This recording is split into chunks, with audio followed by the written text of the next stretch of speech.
Morning, everybody. And thanks once again for tuning in to the Sisters of the Am co-reading experience on A Red Black Girl with Tumelo Mutaung and myself, Ngozi Chukura.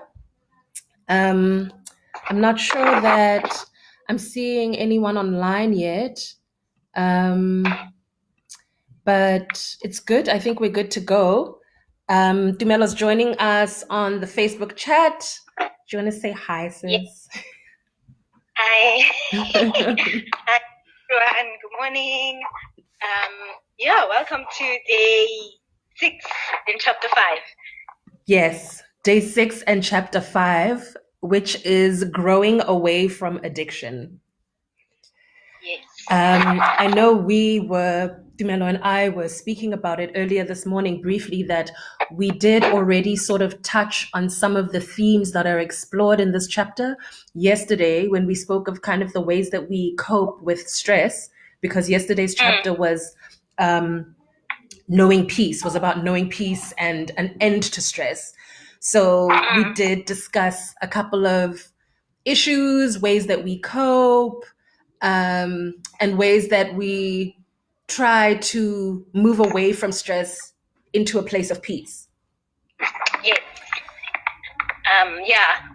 So we were also saying that our session today might run short because some of them extensively, some of the themes that we spoke about yesterday, we spoke about extensively. Today we might be just short. I think that's a fair assessment of the vibe for today.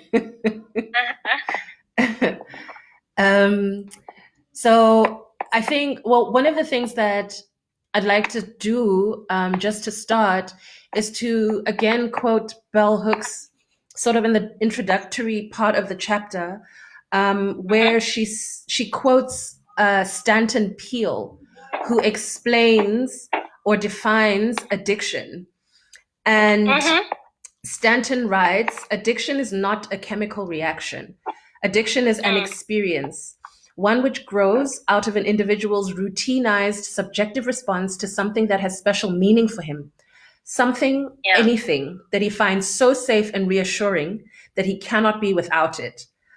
We still find that we learn habits of dependency by growing up in a culture which teaches a sense of personal inadequacy, a reliance of external bulwarks, and a preoccupation with the negative or painful rather than the positive or joyous. Addiction is not an abnormality in our society. It is not an aberration from the norm. It is itself the norm. Oh, that last part got me, right? Because I was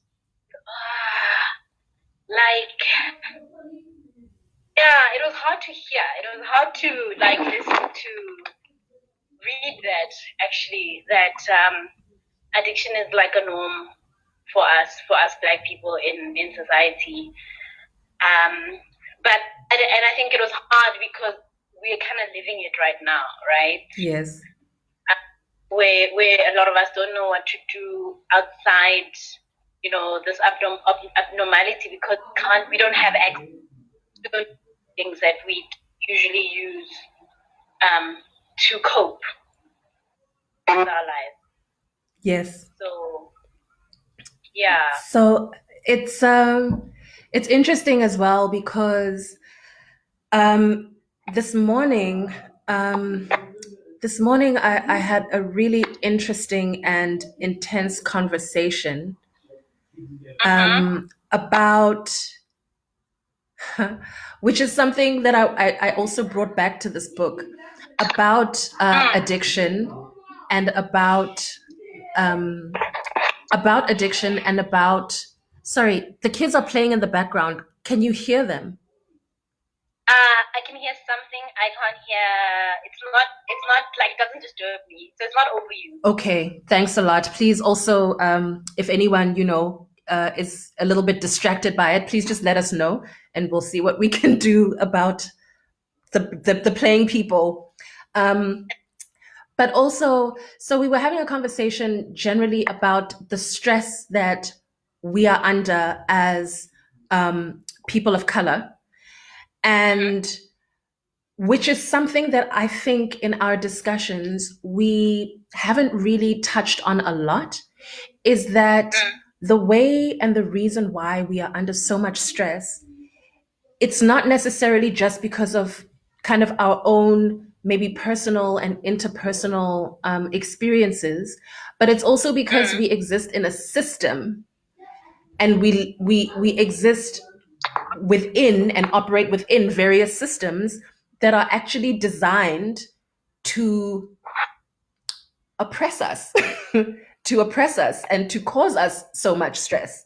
So things like patriarchy, things like capitalism, things like racism, that are institutional and structural systems in which we operate on a daily basis. You know, when we go to work, when we walk to the store, when we come home, even some of us, you know, and you know, some people, some women of color as well, don't even feel safe at home, you know, because of, you know, patriarchy and patriarchy, even though it's a very personal experience.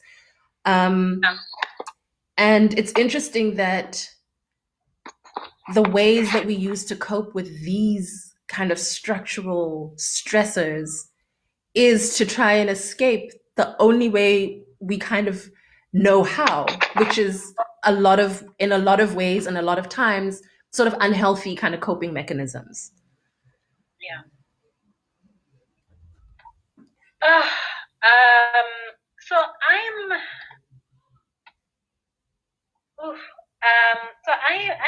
one of those people that I think it's also like an avoidance tactic that I do. I have this thing where I avoid talking about like issues of patriarchy, issues of privilege. I've been attacked on my privilege a number of times. You know, being a black person and being able to afford, you know, things. And I'm one of that hasn't been able to go into the conversation about space right now during like the lockdown because of the type of occupy, you know, the type of home that I live in and stuff. And I feel, you know, that with everything happening, right, and all of these things that thing and also, yeah, you know, do you see how you can see me? You see how difficult it is to like the sentence around everything, because you know, when white people come into a room, right, and about you know, organization and they just like, I'm here to listen. Yes. You know, I'm just yeah. I find myself in certain spaces, in certain aspects there, where I'm like an observer in a world that I also, you know, live in spaces that I also, because I mean, just because I'm in this space does not mean that I don't know what it is to live in other spaces and exist in spaces and things like that, right? And it also takes away that agency, and there's somewhere where Bell also speaks about agency. I feel that it takes away my ability to say, you know, I've worked to get here, and it's okay that I'm able to, yeah. But just going back to what you said. Okay, cool. Please, just go, because I'm able to. Yeah, I'm not gonna be able to break it down. I also, do you know what? The difficulty with which you are also struggling to articulate this thing is, I think, one of the reasons I'm also finding it quite difficult to articulate it.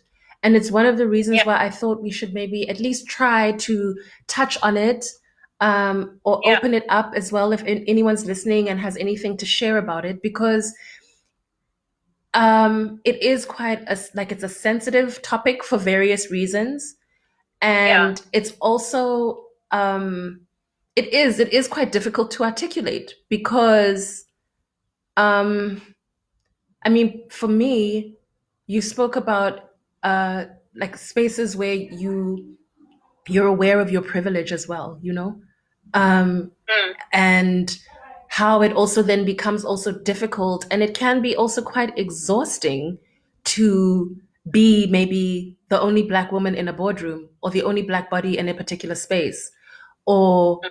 um, which which in itself is like a whole other, I don't know, like kettle of fish, um Mm, because it's sort of like the way that some of these systems and structures have been set up, yeah. especially for women of color.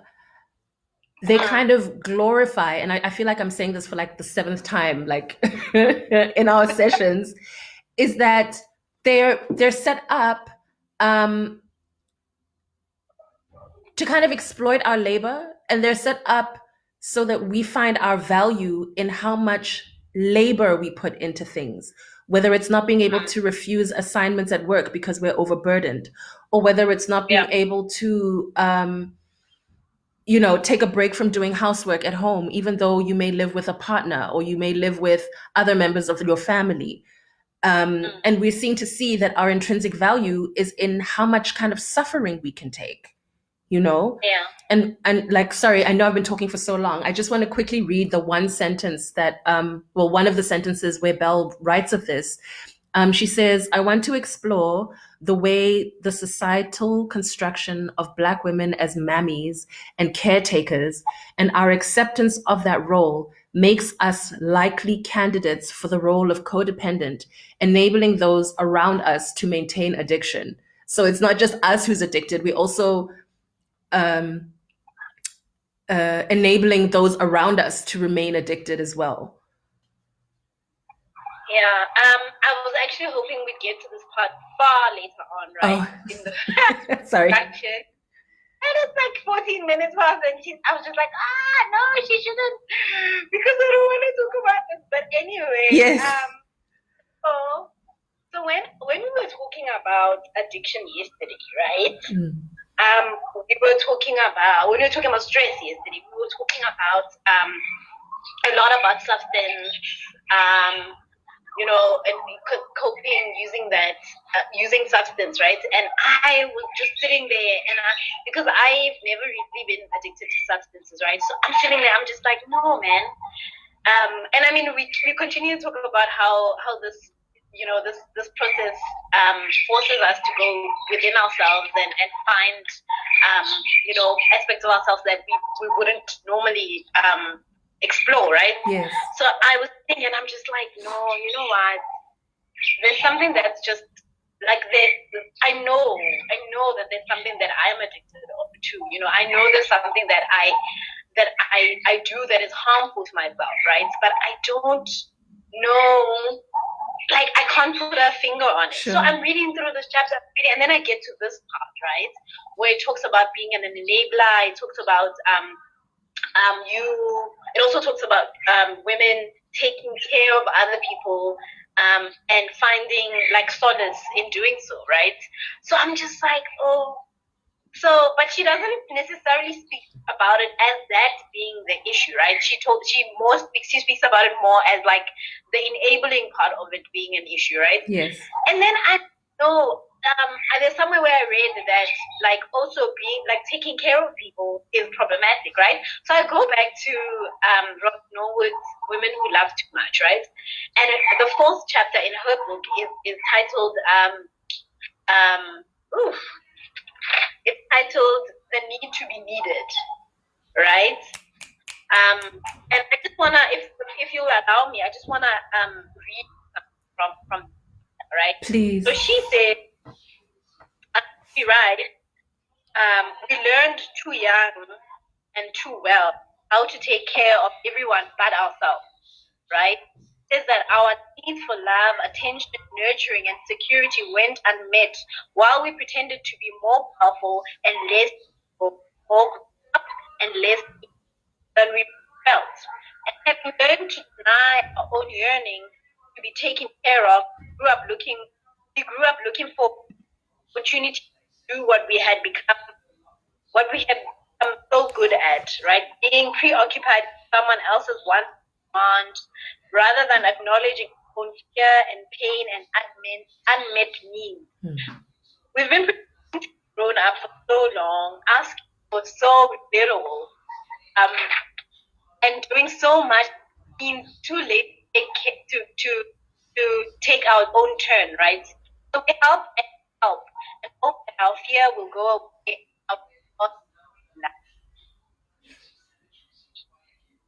Yeah. So I'm reading that and like, I'm one of those people, right, that is addicted to taking care of other people. I think that in taking care of people, and I said it and I said it, yeah, in when we were reading the second chapter, that where you asked me how do you how do you manage with doing everything, and I said in my response I said, actually I'm not in a relationship, right? So in a relationship, something else. When I was reading this, I was like, actually, that I had in my head, that when relationship, my energy needs to go to taking care of people and taking care of their art, taking care of, the relationship itself is problematic. It's really problematic because I do that. I all those like, yeah, I do the thing, right? And yeah, I'm just realizing now that actually, yeah. Even that behavior in itself is addictive, right? It's an expression of addiction. Like I can relate somewhat to that. I think even to a point where the minute somebody becomes my caretaker, or the minute somebody is like, oh no, it's, kind of moves away even from my giving and giving and giving, I feel really it throws me off kilter. It's just like, but why? Like, why? What's the problem? And then it's kind of like I liken it to like a crack fiend, like looking for, or like like a meth head looking for the grains of the drug in the, and it's not, and it's not even to say that like one, yeah, I don't know, I also don't want to put my foot in my mouth, because substance addiction, and also like addiction to certain behaviors, although they do have similarities, they're not necessarily as they're not necessarily on the same kind of level. So it's interesting, because it's almost as if caretaking becomes a way that we distract from looking out for ourselves and our own needs. So in that way, it kind of fulfills almost a similar role in a way. Yeah, and I mean, even though you're saying that they're not on the same level, the objective at the end of the day, or what they, that word, yeah, but what they do to us is harmful, Yes. right?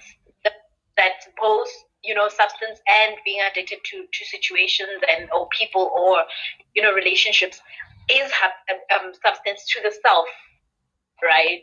And it's also an avoidance tactic. We're avoiding trying to be with ourselves, or deal, or yeah, this word, yeah, or cope with whatever what we're going through. Yes. Yes.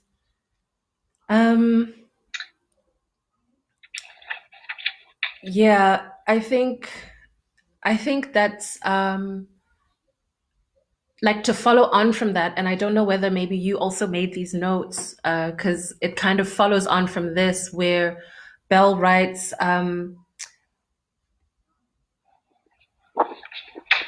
one aspect of the myth of the strong Black woman that continues to inform Black women's self concept is the assumption that we are somehow an earthy mother goddess who has built in capacities to deal with all manner of hardship without breaking down physically or mentally. Many Black women accept this myth and perpetuate it, providing a convenient mask. It can be projected it can be the projected identity that hides addiction and mental illness among Black women. Um, which, So, oh, sorry. no, go ahead, go ahead. Ah, so then I think near to when she wrote that, she also said that our one edge, our one claim to superiority is supposedly that we do not suffer mental illness. Yes, So that it's even highlighted in my notes. I was yes, just like, yes, that whole thing that we can't. Do you know that whole say? You know when people say, you Black women are crazy. They'll just go all crazy on you, and and yeah, I'm just sitting there like, okay. So this person is expecting me. Is like actually setting the ground so that I must just know that he or she or whoever has a problem with the fact that Black women go crazy, right? And so we're supposed to have it together. We're yeah, supposed to just have it together. Just keep everything afloat, with that one finger, have the, hold that globe. And I am just like, no, guys. But obviously, yeah, you don't do it, right? I don't do it in relationships, and that's part of the whole thing with avoiding conflict, right?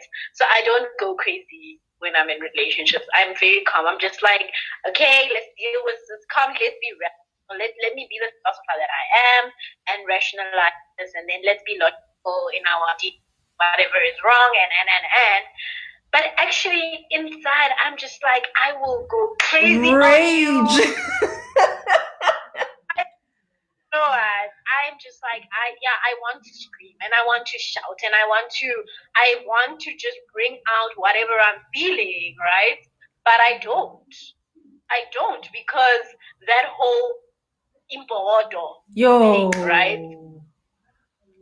That whole we are strong, we have it, we are holding this,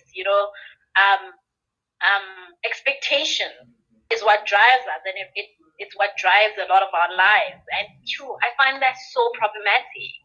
it's extremely problematic. It's extremely problematic to, I mean, just to add to your point, there's, that imbogodo and that thing of like being a stalwart and this Zen earthly mother who can just take on everything and hold up the world and hold up the family and hold up the community and hold up, the man and the children without breaking a sweat. And the amount of value that's placed on that idea of being a Black woman is super harmful, because then what happens? You take abuse in the workplace, you come back, you take abuse in the home, and then it's just normalized that you must take abuse. And not only must you take abuse, you must also shoulder it with grace and prayerfulness and a positive attitude and all this wisdom. And it's like, no, anybody else who was subjected to this kind of treatment would lose their mind, actually. And Mm-hmm. and like you're saying, it's unfair for us to have to deal with all of these pressures without admitting and without being able to say, this is difficult for me, I need a break from this. Or I don't want to experience this, I want to remove myself from this situation because it's not pleasurable for Mm-hmm. me, it's not helpful for me, it's not healthy Yeah. for me. And before, I don't want to talk for too long, there was a conference that I attended, a talk rather that I attended. I think it was at UNISA, at the art gallery there, a couple of months ago. And there was an older generation of feminists who had described a march that they attended, where it was them, the kind of older Utinta Bafazi Utinta Bokoto crowd, and Yeah. um, a cohort of younger feminists who, in an intergenerational dialogue, had said to the Mm. older feminists, you know, as much as we appreciate your struggle and what you had said and what you had gone through, this thing of positioning women as rocks is harmful for us because Yes. we can't. It's difficult for us. We are not rocks. It's like Mm. we are not rocks. And so the younger feminists within the context of this march started shouting, we are not rocks, we are not rocks, we are not rocks. And Yeah. it's become such an interesting point as well because we are not. We are flesh and bone, flesh, blood, and bone. Yeah, we have feelings. We have like, and those feelings need to be validated, right? Yes. And I mean, I mean that whole don't go crazy thing goes along with then people just ignoring our feelings altogether. So you'll just sit there and you'll just try to explain to a person that this is what I'm feeling and this is how harmful it is to me, to me as a person, right? Yes. And then they will just be like, actually, can we not talk about this right now? Actually, yeah, type of thing, right? And you need to talk about it. You need to, and I've seen and I've heard about, and I think I've also been in situations where I've had to go as far as shedding tears to where, like, the only way that you can get this person to listen to you is if you get to a point where you are crying and you're breaking down. You just say, would you just listen? Yeah. Right? Just listen. And it's exhausting, guys. It's exhausting. It's super exhausting because I feel like what you've just described now, that like breaking down or kind of using, it's like for me, I can completely relate with that because it's like you're breaking down and you're being like hectically emotional. It can be seen as quite, it's almost manipulative, right?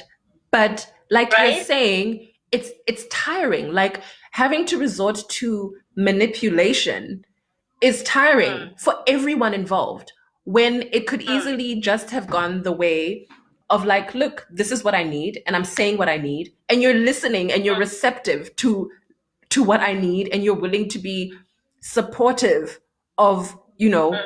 what I need as a Black woman. But it's like because our needs are so often the last on the last, like we're almost like the last in the hierarchy, of life, of the system.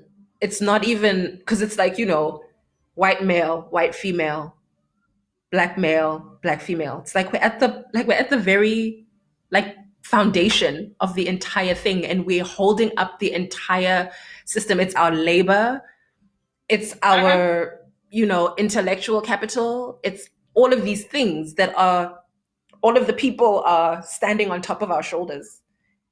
And for us to be like, no, actually I want to step out from underneath your feet, it becomes a Yeah. problem. Becomes a problem. It becomes such a problem. And I love that you just brought up, with that hierarchy, a Frantz Fanon's circle of being, right? Mm. Where if just as you explained, the Black woman is at the bottom, the very, very bottom of everything, right? And I love even more how you are saying, then people find a problem with you trying to just get out. Like, I'm just like, no, I'm not going to take this. I don't want to have to deal with this. So just allow me to, right? And I want to bring it back to the book where Belle writes about, and this is personal for me, where Belle writes about, women then having children, right? She talks about like one of her relatives having children, and then then when she realizes that it's too much, having to deal with the children is too much, and then it goes, and I mean she speaks about it in the context of the relative food and, you know, Yes. feed them and trying to not deal with having to deal with the kids, you know, because it's a lot. But I want to focus on then how the mother or, you know, the other females will then say, but you know what, you went out and chose to have these children. So these children should not have a job. You know, we should take care of kids. You do the things, right? Yeah. You think and I mean that is like, yeah, I read that and I was like, oh my god, my life. Because I literally had that. I was like in the second year at Dick when I had right? And my parents, that's like, right? And my mom chopped at everything. My mom was just like, allowance gone, medical aid gone, everything. You know what? No more privilege for you. Everything now is like gone, nothing for you because you just. And her words were, you decided now to stop being a child and decided to now be a right. So you need to now do the things. And at point in life, I mean, I was like 2021. My dad was like, he was like a coach, right? And I'm about it because he was just like, chill, don't deal with the mother, deal with whatever you're going through. But the money that you were putting towards you will now go to the child. The way he did it, understandable, you know, that there's a small taken care of. But the way that my mother did it was very hard. It was very like, okay, girl, it's done. We're done with you. You are in adulthood. Find a way, right? And there was no, literally, and even my dad then passed on to Xavier, my son. Then after that, it was just my mother and I. Then there was no space for maybe probably the next 8 years where I could come out and say, it's too much. I can't. You know, can you guys have this child for the holidays so that just what where I can just breathe and just be with myself. And when you do that, you know, there would be instances where I would do it, and I remember this one time where I took my I think it was recently where two of them, right? I took them to my mother's. And she, within like a day or so, she calls me, and I was going on a work trip, an international work trip, right? I was about to get on the, and she calls me and says, so when are you doing that? Right? And I'm gone, right? I'm gone for like half the month. I'm just getting on the plane, and she's just like, when are you coming back? I'm like, in like 15 days. And she's like, so what are you doing wherever you're going? I'm like, I'm working. She's like, for 15 days, right? 15 days. For 15 days, and she's just like, you're not going out there to be like jolling, right? So I'm just like, guys, even if I am, right? Even if I am going to be jolling, like, allow me, right? Like 15 days in your hella sister, right? And I can't say that. I definitely cannot say that, because then somebody's going to be like, you better just come here and pick up your children, because we are not about that life. We are not about to be taking responsibility for your life. You do it yourself, and there are no breaks because you decided, right? So, yeah.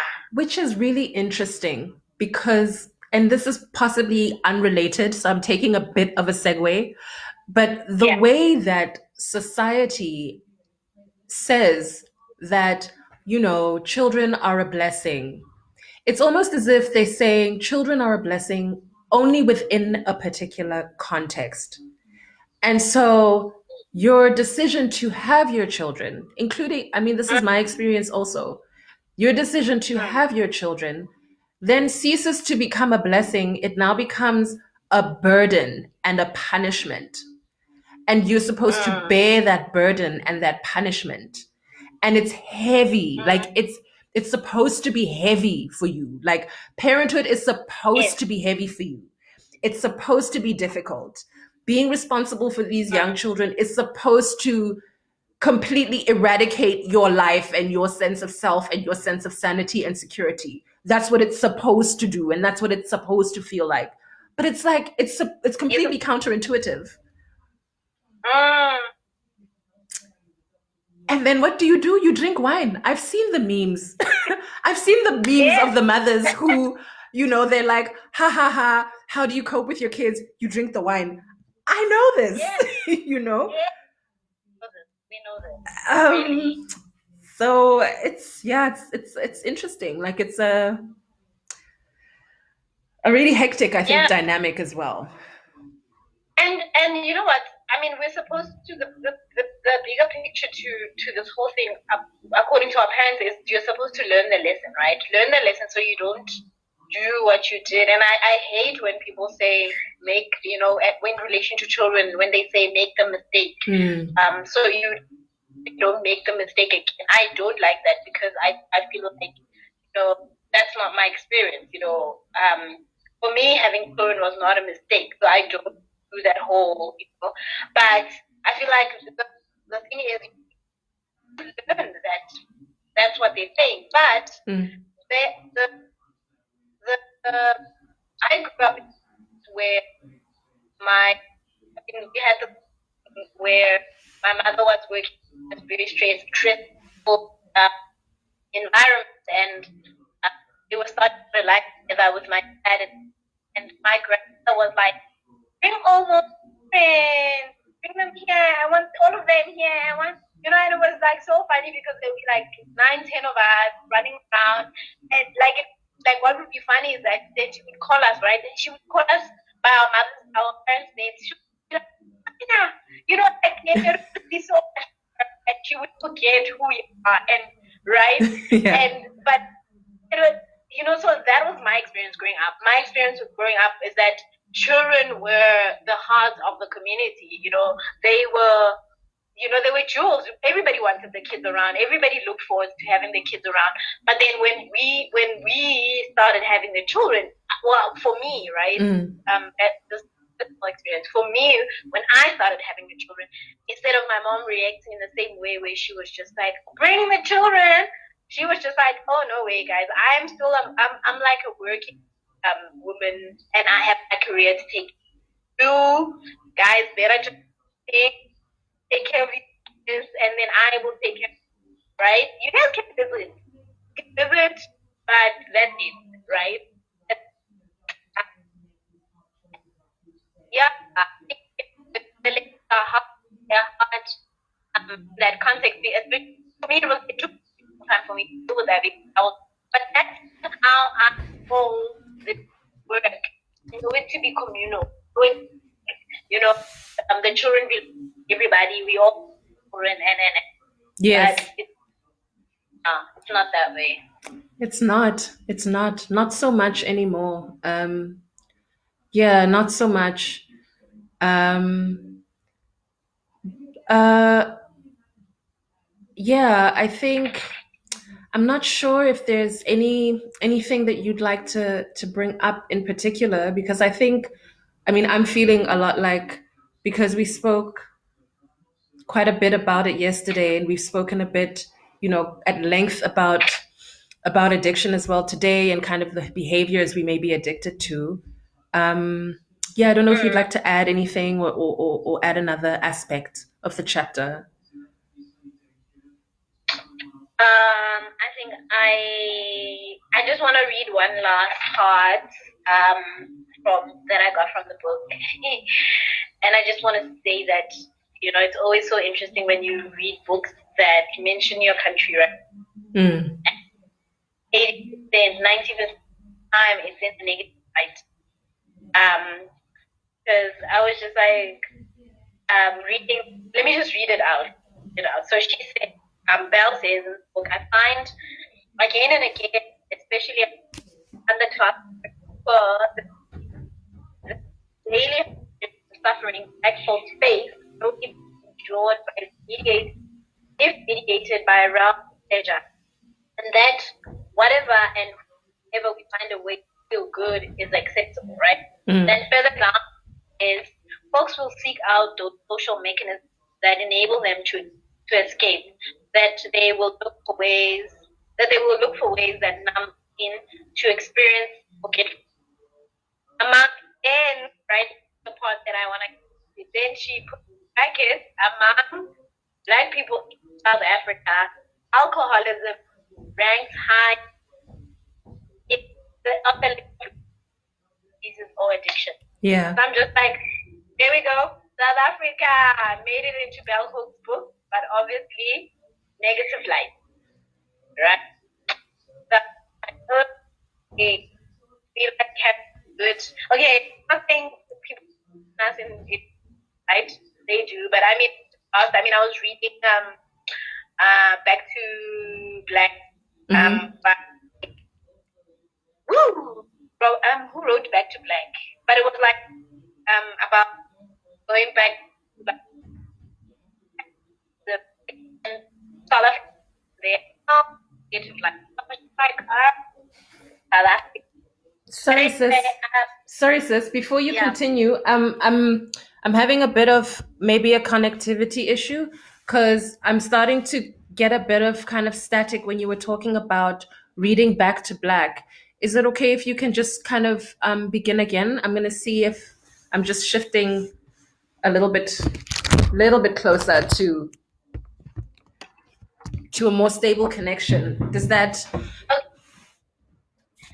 But yeah, basically, it was like I was just making an example with Back to Black. I was saying that it's another recent book that I read, and when South Africa is mentioned in that book, it's not in a positive light, right? So that just it's really, really awesome to find yourself. I mean, whenever I read about my country in literature, in international literature, I'm like, yay, right? Especially when the people are dealing with things that are not focused on the African author, right? Yes. Yeah, I mean, the context is Black American women, African American, right?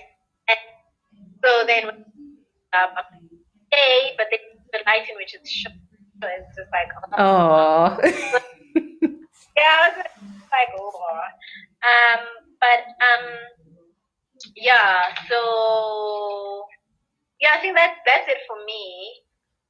I don't know if you wanna just deal with if you have anything to. No, I think if I'm to be honest, which I would like to be, there are parts of this chapter that I won't speak about now, sort of in the public sphere, that were really difficult for me to read. And they became it became a thing where it's like, okay, clearly there's some work that you need to do around this. So just again to say that this is a really valuable experience that I'm grateful to participate in. And it's like, now we have to go back and like dig some more and heal some more and plant some more seeds. Yes. And water them. Because that's how I feel about my garden, right? Because when I am in like a good mood, I like wake up and I'm singing and I water my garden and stuff. And then when I'm not, I don't. I'm just like, you know what? It's a new garden. You should be watering it every morning. But I'm just like, no, I'm not feeling okay. I don't have the energy, so I'm not gonna do it. I'm not gonna take care of it. Yeah. It's like, no, I'm not gonna do it. Yeah, and I'm just in passing, right? I don't want us to get into it because it was from yesterday, but yesterday we didn't talk about. I know we spoke. I mean, yesterday was stress, and we were talking about a lot of stresses from personal life, right? Yes. We didn't although we touched on the day before that about stresses in the boardroom, stresses at work, but we didn't talk about yesterday when we were talking about stress, the amount of work that we willing take on as Black women.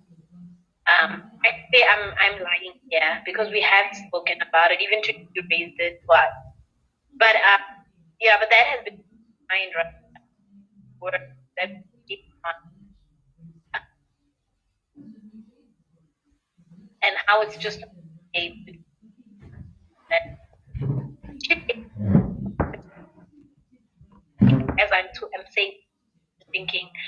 Actually, we have spoken about all of this. Let's move on. But it's dope. No, it's dope that, I mean, it's dope, and it's interesting that it's something that came up again in your mind and in your thinking, the amount of work that we willingly take on as Black women, because it's a real thing, and it's a really interesting subject, I think, going forward as well. Because again, like segue, I've been reading some of the work of Adrienne Marie Brown, who I'm reading her work now, called Pleasure Activism. And Okay. a lot of her work is based on sort of the speculative fiction of Octavia Butler, but also um, a lot of her work also is based on Audre Lorde's work and the work of other activists within her space and sphere. And she speaks about how ultimately important it is for Black women to carve out spaces in which they experience pleasure.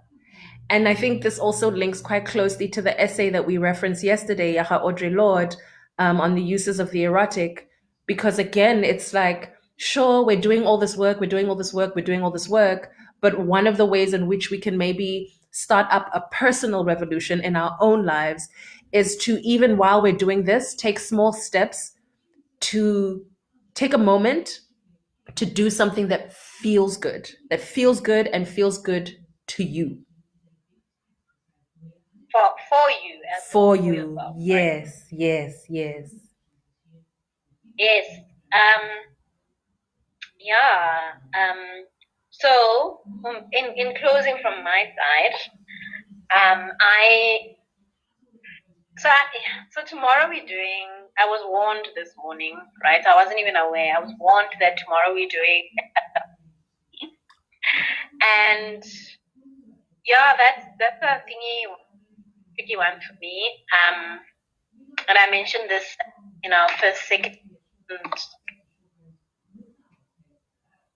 past, but and then I actually Rosie if she'll take the video today, because I was hoping she'll be like, girl, please take the video, and then tomorrow she can. Ha!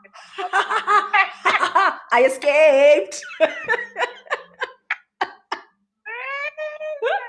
So I'm a bit nervous to get into that chapter, but yeah. So tomorrow we're doing beauty, and by the way, I just want to say I didn't have time at the beginning of the cut to say how nice you look so beautiful today. Thanks, girl. I put the earrings on. I was like, at least if I'm not necessarily feeling the nicest, at least I can try and look nice. So I want. Oh, thanks, sis. Yeah, I love it. So let's get into that. Tomorrow we're doing chapter 6. And yeah. Thank you. That's it for me. Yes, thanks so much. And also from me, I suppose, just to say thanks again, for those who are able to join, and same time, same place. Okay. Yeah. Bye. Bye.